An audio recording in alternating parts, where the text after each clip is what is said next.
ഇപ്പം ഞങ്ങളെ ആലപ്പുഴയിൽ ഇപ്പം കുറുവാ സംഘത്തിൻ്റെ ചർച്ച നടന്നുകൊണ്ടിരിക്കുന്നത്. അവർ കുഞ്ഞുങ്ങളെ പേരിൽ കരയിപ്പിച്ചിട്ട് വീട്ട് കവർ ചെയ്യുകയാണ്. ഇത് മീറ്റർ ഘടിപ്പിച്ച് കവർ ചെയ്തുകൊണ്ടിരിക്കുകയാണ് കേരള സർക്കാർ, പിണറായി സർക്കാർ. ഓരോ വീടിലും മീറ്റർ ഘടിപ്പിച്ചിട്ട് കവർ ചെയ്തുകൊണ്ടിരിക്കുകയാണ്. ഇത് പാവങ്ങളുടെ സർക്കാരാണോ? ദൂർത്തിന് ഒരു കുറവുമില്ല. സർക്കാരിന്റെ ദൂർത്തുകളൊന്നും വെട്ടിക്കുറക്കുന്നില്ല. അതൊക്കെ ഭംഗുരം തുടരുകയാണ്. ആകെ വരുമാന മാർഗം പാവപ്പെട്ടവന്റെ ഇലക്ട്രിസിറ്റി ചാർജ് വർദ്ധിപ്പിക്കുക, വെള്ളക്കരം വർദ്ധിപ്പിക്കുക, ഈ തുടങ്ങിയിട്ടുള്ള ജനദ്രോഹ നടപടികളാണ്. ഈ ജനദ്രോഹ നടപടികൾക്കെതിരായിട്ടുള്ള ശക്തമായ പോരാട്ടം കോൺഗ്രസും UDF നടത്തും. ഈ വയനാട് പ്രതിഭാസത്തില് സർക്കാരിലും അതുപോലെ തന്നെ ദുരന്ത നിവാരണ അതോറിറ്റിക്ക് രൂക്ഷമായിട്ടുള്ള വിമർശനം ഹൈക്കോടതി ഉന്നയിച്ചിട്ടുണ്ട്. കണക്കുകൾ കൃത്യമല്ല, കണക്കുകൾ കൃത്യമായി ഹാജരാക്കണം, പരസ്യത്തോളം പഴിചാരൻ അവസാനിപ്പിക്കണം തുടങ്ങിയതൊക്കെയാണ് പറയുന്നത്. വയനാടിന്റെ കാര്യത്തിൽ വളരെ ദാരുണമായിട്ടുള്ള സ്ഥിതിയാണിപ്പോൾ ഉള്ളത്. 4 മാസവും 5-6 ദിവസവും കഴിഞ്ഞു ദുരന്തമുണ്ടായിട്ട്. കഴിഞ്ഞ ദിവസം ഞങ്ങൾ MPമാരെല്ലാവരും പ്രിയങ്ക ഗാന്ധിയുടെ നേതൃത്വത്തിൽ യൂണിയൻ ഹോം മിനിസ്റ്റർ അമിത്ഷായെ കണ്ടിരുന്നു. അതിനെ സംബന്ധിച്ച് എനിക്ക് പറയാനുള്ളത്, ഇത് രാഷ്ട്രീയം കളിക്കേണ്ട ഒരു വേദിയല്ല. നമ്മുടെ നാടിനെ മുഴുവൻ നടുക്കിയിട്ടുള്ള ഏറ്റവും അതിദാരുണമായിട്ടുള്ള ഒരു ദുരന്തമായിരുന്നു അത്. ഇപ്പോഴും എല്ലാം നഷ്ടപ്പെട്ട ഒരു ജനത സർക്കാരുകളെ ഉറ്റുനോക്കുന്നൊരു സാഹചര്യമാണ് അവിടെയുള്ളത്. അവിടെ സംസ്ഥാനവും കേന്ദ്രവും നിരുത്തരവാദപരമായിട്ടുള്ള നിലപാട് സ്വീകരിക്കുകയാണ് എന്ന് പറയുന്നതിൽ പ്രയാസമുണ്ട്. കേന്ദ്ര ഗവൺമെന്റ് കൊടുത്ത മറുപടി നിങ്ങളൊക്കെ മാധ്യമങ്ങളിലൂടെ ഇന്നലെ പ്രസിദ്ധീകരിച്ച് എല്ലാവരും കണ്ടു കഴിഞ്ഞു. കേന്ദ്ര ഗവൺമെന്റ് അതിന്റെ പേരിൽ, വൈകിയതിന്റെ പേരിൽ സഹായം നിഷേധിക്കുന്നത് എനിക്ക് മനസ്സിലാകുന്നില്ല. ഇന്നലെ തമിഴ്നാട്ടിലേക്ക് അവർ 982 കോടി കൊടുത്തല്ലോ. തമിഴ്നാട് ഗവൺമെന്റിന് കൊടുക്കാൻ ബുദ്ധിമുട്ടില്ല, കൊടുക്കുന്ന നല്ല കാര്യം, തമിഴ്നാട് വെള്ളം. അപ്പോൾ കേരളത്തിന്റെ കാര്യത്തിൽ കേന്ദ്ര സർക്കാരിന് എപ്പോഴും അഡ്വാൻസ് കൊടുക്കാവുന്നതാണ്.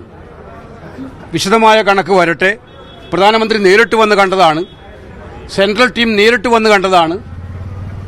ആ സെൻട്രൽ ടീമും കണ്ടു, പ്രധാനമന്ത്രിയും കണ്ടു. അവർക്ക് നേരിട്ട് ബോധ്യമുള്ളതാണിത്. അപ്പോൾ വിശദമായ കണക്കുകൾ വന്നിട്ട് വിശദമായിട്ടുള്ള പൈസ കൊടുത്താൽ മതി. അഡ്വാൻസ് കൊടുക്കാലോ കേന്ദ്രത്തിന്. അത് കേന്ദ്ര ഗവൺമെന്റിന്റെ കാര്യത്തിൽ ആ സമീപനം കേരളത്തെ ശിക്ഷിക്കുന്നതായി, വയനാടിനെ ശിക്ഷിക്കുന്നതായി ശരിയായ കാര്യമല്ല. ഇത് പറയുമ്പോഴും സംസ്ഥാനം അവരുടെ ഉത്തരവാദിത്വം നിർവഹിക്കുന്നില്ല. ഇപ്പൊ കേന്ദ്ര ഗവൺമെന്റ് നൽകിയ കണക്കിൽ തന്നെ 700ഓളം കോടി രൂപ, 675ഓളം കോടി രൂപ SDRF ഫണ്ടിലുണ്ട്. അപ്പൊ പദ്ധതികൾ തയ്യാറാക്കുന്നതിന്, റീഹാബിലിറ്റേഷൻ പാക്കേജ് തയ്യാറാക്കുന്നതിന് എന്തിനാ കാലതാമസമുണ്ട്? ഇന്നതാ ഹൈക്കോടതി പറഞ്ഞിരിക്കുന്നത്. കണക്കുകൾ തെറ്റായി കൊടുക്കുന്നു, സമയത്തിന് കൊടുക്കുന്നില്ല, റീഹാബിലിറ്റേഷനെ കുറിച്ചൊരു ഐഡിയയും ഇല്ല. ഇപ്പൊ കർണാടക സർക്കാർ വീട് പ്രഖ്യാപിച്ചു. ഇന്നലെ എന്നെ കർണാടക മുഖ്യമന്ത്രി വിളിച്ചിരുന്നു. അവരിന്നലെ ചീഫ് സെക്രട്ടറി കത്തയച്ചു. കർണാടക ചീഫ് സെക്രട്ടറി അഗെയിൻ വീണ്ടും റിമൈൻഡ് ചെയ്തുകൊണ്ട് കത്തയച്ചു. ആ കത്തിൽ കർണാടക ചീഫ് സെക്രട്ടറി പറഞ്ഞിരിക്കുന്നത്, ഞങ്ങൾ മുഖ്യമന്ത്രി അവിടെ വന്ന് പ്രഖ്യാപിച്ചതാണ്, അന്ന് തന്നെ ചീഫ് സെക്രട്ടറി കമ്മ്യൂണിക്കേറ്റ് ചെയ്തതാണ്. അപ്പോൾ ഇത് 4 മാസത്തോളമായിട്ടും കേരള സർക്കാരിന്റെ ഭാഗത്തുനിന്ന് യാതൊരുവിധ വിശദാംശങ്ങളും കൊടുക്കുന്നില്ല. അതുപോലെ തന്നെ തെലങ്കാന സർക്കാർ അവരും പ്രഖ്യാപിച്ചതാണ്, അവർക്കും യാതൊരു കമ്മ്യൂണിക്കേഷനും കൊടുക്കുന്നില്ല. ഇനി ഈ ഗവൺമെന്റ് സമ്മതിക്കുകയാണ്, 2 മുഖ്യമന്ത്രിമാരും എന്നോട് പറഞ്ഞിരിക്കുന്നത്, ഗവൺമെന്റ് സമ്മതിക്കുകയാണെങ്കിൽ അവര് ഭൂമി വാങ്ങിച്ചിട്ട് അവർ റീഹാബിലിറ്റേഷൻ നടത്തിക്കൊള്ളാം. കർണാടക ആൻഡ് തെലങ്കാന ഗവൺമെന്റ് തയ്യാറാണ് റീഹാബിലിറ്റേഷൻ നടത്താൻ, സർക്കാർ സമ്മതിക്കുകയാണെങ്കിൽ. അതിന്റെ ലിസ്റ്റും സർക്കാർ കൊടുത്തോട്ടെ, ഞങ്ങൾ ആരും നിർദ്ദേശിക്കുന്നില്ല. ഗുണഭോക്താക്കളുടെ ലിസ്റ്റ് സർക്കാർ കൊടുത്തോട്ടെ. പക്ഷേ ഇത് കയ്യിലുള്ള പൈസ വെച്ച് നടത്തിയിട്ട് കേന്ദ്രത്തോട് വാങ്ങിച്ചെടുക്കാനുള്ള നടപടിയായിരുന്നു കേരള സർക്കാർ സ്വീകരിക്കേണ്ടത്.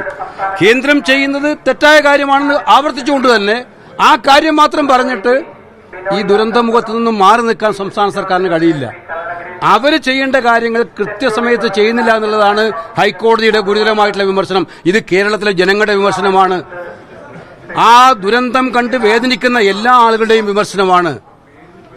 എനിക്ക് മനസ്സിലാവുന്നില്ല ഗവൺമെന്റിന്റെ പ്രയോറിറ്റി എങ്ങോട്ടാണ് പോകുന്നത്, ഈ സർക്കാരിന്റെ പരിഗണന എങ്ങോട്ടാണ് പോകുന്നതെന്ന് മനസ്സിലാവുന്നില്ല.